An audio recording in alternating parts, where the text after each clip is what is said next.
حال من کی اس فرسٹ ایپیزوڈ میں آپ سب دوستوں کو میرا سلام۔ حال من ہمارا ایک نیو پروجیکٹ ہے۔ اس میں ہم موجودہ حالات کو حقیقت کے آئینہ میں دیکھنے کی کوشش کریں گے، مطلب یہ کہ فیکچول انالیسز۔ آج کا ٹاپک سندھ گورنمنٹ اور ARY TV کے درمیان چلنے والی موجودہ لڑائی ہے۔ ہم دیکھیں گے کہ ان دونوں نے کیوں اپنے سینگ پھنسائے ہوئے ہیں، اور پھر یہ بھی دیکھنے کی کوشش کریں گے کہ لڑائی کی وجہ کیا بنی، اس میں جیت کس کی ہوئی، اور اس ویڈیو کے اینڈ میں آپ کو یہ بھی بتاؤں گا کہ کون سی سیاسی پارٹی کے لیے کیا سبق ملا ہے اس لڑائی سے۔ لڑائی کی وجہ کیا بنی؟ لڑائی کی وجہ بنی ہے کرونا وائرس۔ جی وہی کرونا وائرس جس نے پوری دنیا میں تباہی پھیلائی ہوئی ہے۔ جب پاکستان کے اندر بھی کرونا کے پیشنٹس آئے اور سب سے پہلے جو انفیکشنز ہیں وہ سندھ کے اندر نظر آئے، جو سندھ کی صوبائی حکومت ہے انہوں نے سٹیپس لینے شروع کیے، وہ کافی ایکٹیو نظر آئے، اور بعد میں جا کے انہوں نے لاک ڈاؤن کی بھرپور حمایت کی۔ لیکن جو ہمارے وزیر اعظم صاحب ہیں، آپ کو پتہ ہے آج کل وہ خاصے دیندار بھی بنے ہوئے ہیں، ان کے پاس بہت سے علوم بھی ہیں، تو انہوں نے کہا نہیں نہیں نہیں، یہ لاک ڈاؤن کوئی حل نہیں ہے، ہم بہت بہادر قوم ہیں، ہم کرونا سے نہیں گھبرائیں گے اور ہم لاک ڈاؤن نہیں کریں گے۔ لیکن اس کے باوجود لاک ڈاؤن ہو گیا۔ یہ پتہ نہیں کس نے کروایا، لیکن لاک ڈاؤن ہو گیا۔ شاید ہمارے وزیر اعظم بھی لاک ڈاؤن کے حوالے سے وہی پالیسی اپنانا چاہ رہے تھے جو کہ برطانیہ کے وزیر اعظم بورس جانسن نے شروع میں اپنائی تھی، یعنی کہ ہرڈ امیونٹی۔ وائرس کو آنے دو، اسے لوگوں کو انفیکٹ کرنے دو، وہ لوگ جن میں امیونٹی ہوگی وہ ریکور ہو جائیں گے، اور وہ لوگ جو بوڑھے ہیں جن میں امیونٹی نہیں ہے وہ لوگ اسے مر جائیں گے۔ تو ہم کہیں گے کہ وہ لوگ اس وائرس کے خلاف ہماری جنگ میں وہ لوگ کام آ گئے۔ تو یہ ایک بیسیکلی ایک ایسی پالیسی تھی جو کہ قابل عمل نہیں تھی، کیونکہ آپ صرف 1 اور 2% مورٹیلٹی ریٹ بھی لیں تو جو آبادی کروڑوں میں ہے آبادی، تو وہاں پہ لاکھوں میں اموات ہو سکتی ہیں۔ اس لیے کسی بھی ملک نے اس پالیسی پر عمل نہیں کیا، حتیٰ کہ برطانیہ کو بھی اس کو تبدیل کرنا پڑا۔ تو پھر اس لاک ڈاؤن اور نو لاک ڈاؤن کے بیچ پھنسے ہوئے پاکستان میں جب لوگوں نے حکومت کی مستقبل کی پالیسی کی طرف انگلی اٹھانا شروع کی اور پوچھنا شروع کیا کہ اب آپ کا کیا ارادہ ہے، اور جب واضح طور پر دیکھا گیا کہ سندھ حکومت اور وفاقی حکومت ایک صفحے پر نہیں ہیں، تو کیا ہوا کہ سوالات کا سلسلہ شروع ہو گیا۔ ایسے میں جب تنقید بڑھی تو ARY نیوز چینل نے اپنا کندھا پیش کیا PTI کی وفاقی حکومت کو۔ اب ARY نیوز TV کی جو PTI کے ساتھ محبت ہے وہ کسی سے بھی ڈھکی چھپی نہیں ہے۔ تو پھر ARY نیوز نے کرونا وائرس سے نظریں بچا کر ایسی نشریات شروع کیں جس میں کرونا وائرس کے پیشنٹس تو کہیں نہیں تھے، لیکن سکولوں میں بندھے ہوئے گدھے ہی نظر آ رہے تھے۔ جی ہاں، تمام رپورٹرز کو کہا گیا کہ ہمیں ایسی ویڈیو کلپس بنا کر بھیجیں جس میں سندھ حکومت کی نااہلی دکھائی جا سکے۔ اب پتہ نہیں وہ کیا ثابت کرنا چاہ رہے تھے۔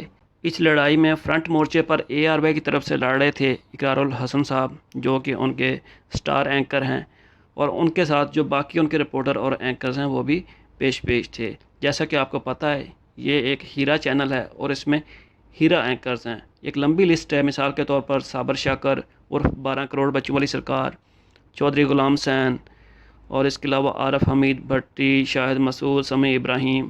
یہ ایسے اینکرز ہیں جو آتے جاتے رہتے ہیں اس TV چینل کے اندر۔ تو ان سب کی کریڈیبلٹی تو آسمانوں کو چھو رہی ہے، آپ سب کو پتہ ہی ہے۔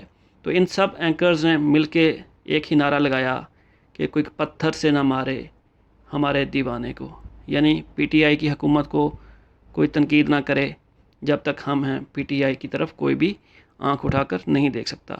یہ تھا ARY کا نعرہ۔ تو دوسری طرف سے کیا ہوا، یعنی کہ پیپلز پارٹی کی طرف سے اور سندھ حکومت کی طرف سے میدان میں آئے سعید غنی صاحب۔ سعید غنی صاحب ایک سلجھے ہوئے اور ہوش مند قسم کے انسان ہیں، وہ زیادہ جھگڑا نہیں کرتے، لیکن اب کی بار انہوں نے کہا اینٹ کا جواب پتھر سے دیا جائے گا۔ اگرچہ پہلے بھی ایسا ہوا کہ ایک بار زرداری صاحب نے ایسی بات کی اور اس کے بعد انہیں ملک سے جانا پڑا، لیکن تب انہوں نے وہ بات کہی تھی کچھ اور لوگوں کے لیے۔ اب کی بار ایک سیاسی پارٹی اور ایک TV چینل مد مقابل تھا۔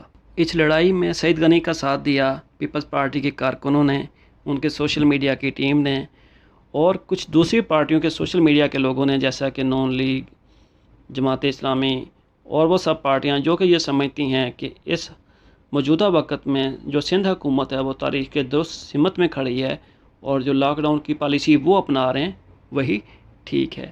تو بالآخر کیا ہوا، ایسے ٹرینڈ سیٹ کیے گئے اور اس طرح سے جواب دیا گیا اے آر وائی کو جیسی کہ ان کی رپورٹنگ تھی، اور ان سب کے جواب میں اے آر وائی کو گھٹنے ٹیکنے پڑے۔ انہوں نے سندھ حکومت سے ملاقات کی اور انہیں کہا کہ آپ کے متعلق جو بھی نیوز ہوا کریں گی ہم ان کو کنفرم کیا کریں گے پہلے اور پھر چلایا کریں گے۔ تو اے آر وائی نیوز کو یہ بات ماننی پڑی کہ رپورٹنگ کرنے سے پہلے نیوز کو کنفرم کرنا بھی ضروری ہوتا ہے کسی میڈیا چینل کے لیے۔ ابھی یہ دیکھنا باقی ہے کہ وہ اس پر کتنا عمل کریں گے۔ اب میں نے ویڈیو کے شروع میں آپ کو بتایا تھا کہ ایک سبق ہے ایک سیاسی پارٹی کے لیے۔ جی ہاں، ایک سیاسی پارٹی ہے، اس کا نام ہے پاکستان مسلم لیگ نون۔ اس کے لیے سبق ہے۔ آپ کو پتہ ہی ہوگا کہ پچھلے 8-10 سال میں اے آر وائی نے نون لیگ کو خوب بجایا ہر طرح سے، چاہے وہ کوئی ٹھیک کام کرتی تھی یا غلط کام، وہ ہر وقت اے آر وائی کی نشریات میں کٹہرے میں ہی کھڑی ہوتی تھی اور اس طرح کی رپورٹنگ ہوتی تھی اور ایسے تبصرے ہوتے تھے کہ وہ کبھی بھی نیشنل ٹی وی پہ نہیں ہو سکتے۔ لیکن داد دینی پڑے گی نون لیگ کو کہ انہوں نے کیسی گاندھی گیری کی، ایک گال پہ تھپڑ کھایا تو دوسرا گال آگے کر دیا کہ ایک تھپڑ اور ایسے ہی یہ سلسلہ چلتا رہا۔ حتیٰ کہ اگر آپ اب بھی دیکھیں تو اپوزیشن کے اندر بھی نون لیگ کی وہی پالیسی ہے، نہ کہیں لیڈر آف اپوزیشن نظر آتے ہیں، نہ کہیں پارٹی نظر آتی ہے، نہ سوشل میڈیا پر، نہ سڑکوں پر، اور ایسے میں ملک کی بھی کوئی ڈائریکشن نہیں ہے، کوئی ڈائمنشن نہیں ہے۔ جو وزیر اعظم صاحب ہیں وہ جدھر دل کر رہا ہے ملک کو لیے جا رہے ہیں، یو ٹرن لے کے گھمائے جا رہے ہیں اور خود بھی ساتھ گھوم رہے ہیں، ایسے لگ رہا ہے کہ پورا ملک ہی گھوم رہا ہے۔ تو نون لیگ کو بھی سیکھنا چاہیے کہ اگر کوئی آپ کو اس طرح کی باعث رپورٹنگ سے تنگ کرتا ہے، کوئی آپ کے اوپر الزامات لگاتا ہے، کوئی آپ کو بیجا تنگ کرتا ہے، تو کبھی نہ کبھی اس کو کنفرنٹ کرنا ضروری ہوتا ہے۔ شاید نون لیگ کے لیے ہی جناب شاعر نے کہا ہے، پہلے خوشبو کے مزاجوں کو سمجھ لو محسن، پھر گلستان میں کسی گل سے محبت کرنا۔ اگر آپ کو ہماری یہ کاوش پسند آئی تو ہمارے چینل کو سبسکرائب کیجئے، لائک کیجئے اور اپنے دوستوں کے ساتھ شیئر کیجئے۔ پھر ملیں گے، اللہ حافظ۔